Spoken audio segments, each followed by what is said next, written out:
Vamos a hablar acerca de un relato de un poderoso caballero que odiaba a la Iglesia Católica y acostumbraba a lanzarle insultos. La precedente revelación es sobre él, igual que la que sigue. El Hijo de Dios, de Mundo Caballero, pregunta a la sabiduría qué le ocurrió al soberbio Amán que despreciaba a mi gente. ¿No fue la suya una muerte ignominiosa y una gran degradación?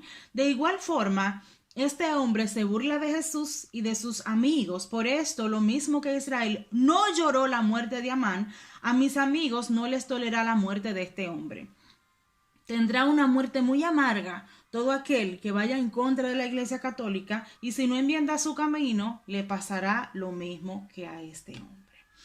Entonces, le dice Jesús a Santa Brígida en este relato: yo soy Jesucristo que está hablando contigo, soy el que estuvo en el vientre de la Virgen, verdadero Dios y hombre.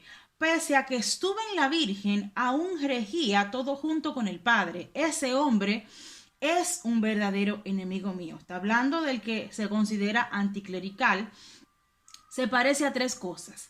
Primero, es como un águila que vuela por aires mientras que otras aves vuelan por debajo. Segundo, es como un cazador volatero que entona dulces melodías con una fístola embadurnada de goma pegajosa, cuyos tonos deleitan a las aves de forma que vuelan hasta la fístula y quedan pegadas en goma. Y tercero, es como un luchador que quiere ganar todos los combates. Vamos a interpretar esto desde la primera parte. Nos dice, es como un águila que vuela por los aires, mientras que otras aves vuelan por debajo. Es un hombre, ahí se representa la soberbia, se representa el orgullo y se representa un hombre que cree que está por encima de Dios. Segundo, es como un cazador que entona dulces melodías con su fístula embadurnada de goma pegajosa. Es decir, es de aquellos que trata con palabras sutiles y palabras llenas de demonios de ciencia, de hacerle creer a otra persona que es un hombre inteligente y que es un hombre culto, pero lo que tiene en su corazón no es más que podredumbre, porque no tiene el Espíritu Santo. Y tercero, podemos ver que nos dice que es como un luchador que piensa que gana todos los combates porque también quiere enfrentarse a todo lo que tenga que ver con el cristianismo. Es como un águila porque en su orgullo no puede tolerar a nadie más. Y evidentemente alcanza con sus uñas la malicia.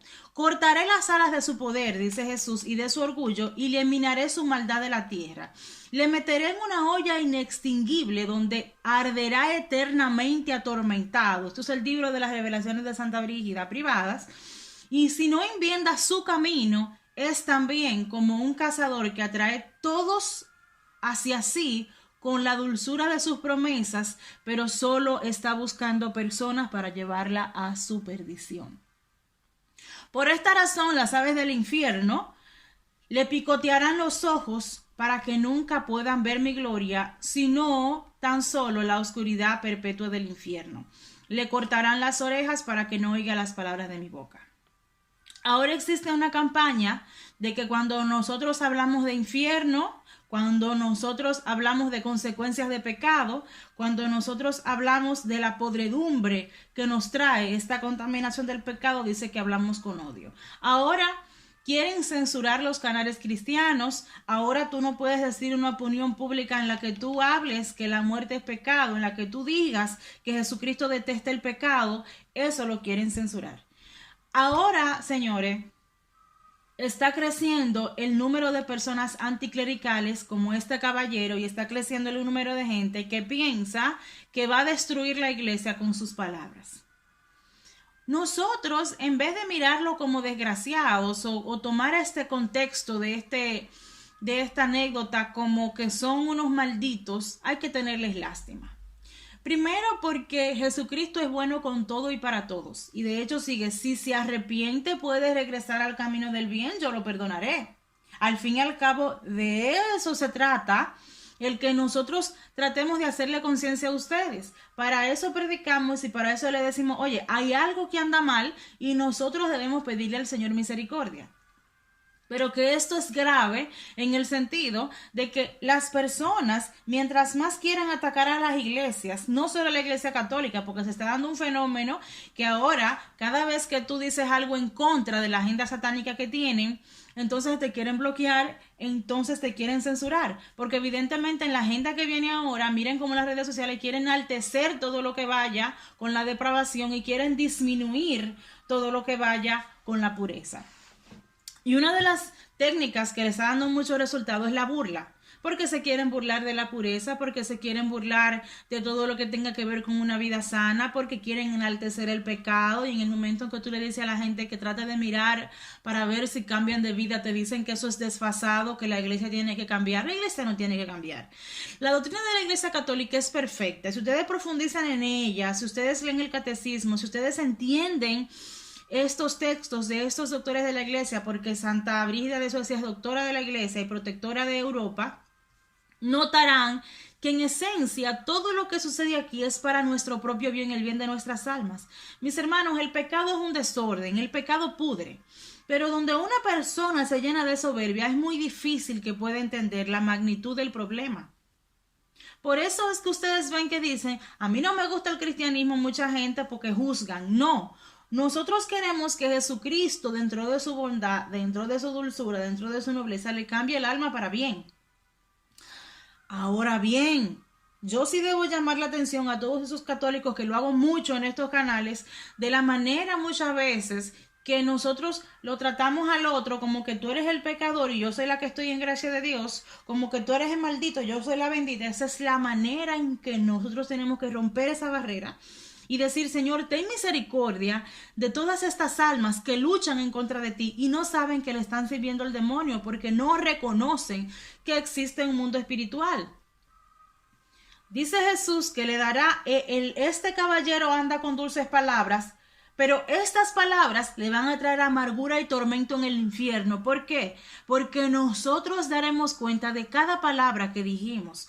Porque en nuestro juicio particular, aquellas palabras que no confesamos, que cada día hay menos gente que cree en la confesión y cada día hay menos gente que quiere ir al sacerdote a confesarse, entonces estarán ahí para que el enemigo, que el Señor lo reprenda, te eche en cara que tú dijiste esas palabras, y lo que usted no puede decir en la tierra, no lo diga en el cielo. Lo que usted no puede decir en el cielo, perdón, no lo diga en la tierra. Cuando Jesús se refiere a Santa Brígida con estas torturas, es para que tomemos conciencia que el infierno es real, que eso no es una fábula, que no es una metáfora. Jesucristo no es una metáfora. Jesucristo no es una filosofía del positivismo. Jesucristo es real. Y así ustedes ven como los anticlericales, anticatólicos y anticristianos quieren sacarnos del contexto de la palabra de Jesucristo y poner otras palabras que van totalmente en contra de lo que es la doctrina sana. En el sentido de que te están hablando de abundancia, de que te están hablando de bienestar interior, de que te están hablando de sanidad del alma, y eso no lo hace la ciencia, eso no lo hace la psicología, eso no lo hace el medicamento. Si bien es cierto que hay que ir al psicólogo, al psicoterapéutica, porque todavía hay menos gente que le interesan escuchar los pecados del otro. Le interesa menos escuchar los problemas del otro. Entonces hay que buscar una gente que te escuche, porque hay que hablar. Lo que yo no estoy de acuerdo es que se lo dejen todo a la ciencia pensando que esa es la solución. Jesucristo es la solución. ¿Me entiende? Este mismo caballero que fue condenado al infierno porque se pasaba el tiempo mofándose de la iglesia, insultando a los sacerdotes, insultando a los religiosos, él no reconoció la gravedad de su pecado. ¿Qué nos corresponde hacer nosotros? Y como están los medios de comunicación, empiezan sus redes sociales a poner más versículos de la Biblia. Reconózcase como católico en las redes sociales, que no importa. En mi Facebook, familiares míos cercanos que son protestantes vienen a hablarme en contra del purgatorio y le borro su comentario. Usted a mí no tiene que venir a amedrentarme porque yo sí estoy consciente y segura de lo que estoy diciendo. Nosotros tenemos que empoderarnos en ese sentido y decir, no, yo voy a defenderme, a defender mi iglesia, a defender a Jesucristo, porque cuando yo esté en mi juicio particular, Jesucristo me va a decir, ¿y tú por qué tú no me defendiste? En el momento en que tú tuviste vida para hacerlo, tú no hiciste nada por mí. Y algunos le dirán malditos, los apartaré al fuego del infierno, como le pasó a este caballero, porque nos quedamos como espectadores, porque no hacemos nada. Evidentemente no es llegar a los escrúpulos y al fanatismo de pasarnos todo el tiempo hablando del infierno y del pecado. Es reconocer que hay un problema y Jesucristo en su gran bondad nos puede ayudar con ese problema. Es simplemente eso. Porque seguirá la persecución en las redes sociales, la persecución de que todos los videos y todas las publicaciones que tengan que ir a favor del aborto la van a poner por encima de la de nosotros. Empezarán a bloquear, eliminar videos y sancionar videos y publicaciones porque no quieren que uno hable del Jesucristo, porque no, pero Jesucristo en su forma real, porque también quieren vender un Jesucristo, un grupo de personas que es el Jesucristo que acepte a todo el mundo sin importar lo que el pecado que tenga y que usted no tiene que convertirse, usted simplemente tiene que decir yo amo a Jesús y más nada. No, dígale que no. Yo debo tomar conciencia de mi pecado y yo debo hacer penitencia por todos aquellos que están en ese problema de soberbia, que son anticatólicos, que piensan que van en la verdad y que no quieren reconocer que existe un cielo, un purgatorio y un infierno. Y a nosotros nos toca orar por ellos, ofrecer misas por ellos y de hecho hasta por los familiares difuntos de esas personas para que esas almas del purgatorio le pidan al Señor misericordia por sus mismos familiares, porque es que en Jesucristo nada se pierde, en Dios nada se pierde. Tenemos muchísimas cosas por hacer. Entonces, empoderarnos en las redes sociales, reconocernos como católicos de una doctrina sana, que yo estoy consciente de que la importancia de la Eucaristía, que es lo más importante del mundo, de la importancia del rosario, de la importancia de la confesión y de la importancia de la penitencia. Una persona el otro día me dijo, Vianeydi, pero tú no ibas compartiendo tu video con todo el mundo a nivel privado. Y yo no, porque las prédicas mías no son para decir, ay, Dios es muy bueno, pórtense bien, sean generosos. Yo les hablo de que tenemos un problema a nivel emocional y espiritual y que hay que seguir los sacramentos, hay que seguir la Eucaristía, hay que seguir en la doctrina donde yo reconozco que al fin y al cabo sin santidad no veré a Dios, y eso es lo que más me tiene que preocupar. Aunque la palabra preocupación en este caso no sería la ideal, porque como dice San Pío de Pietrelcina, reza y no te preocupes, es ocuparme por mi alma y por el alma de todos esos incautos que quieren callarnos a nosotros porque ellos piensan en su soberbia que tienen la verdad.